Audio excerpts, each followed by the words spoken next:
Hello everyone, welcome back to my channel. Today in this video I would like to show you how to fix if you cannot install any apps to your Play Store. So let's begin our video.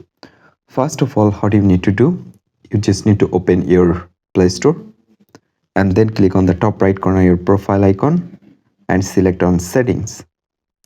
Right now select network preference, and here you can see app download preference. Select this option, and if you see this option is selected only Wi-Fi or ask me every time, you just need to select over any network, then select OK, and then let's back. And then what you need to do, you just need to open your phone settings.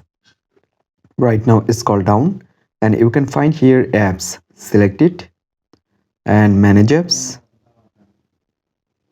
and right now you just need to find out Play Store.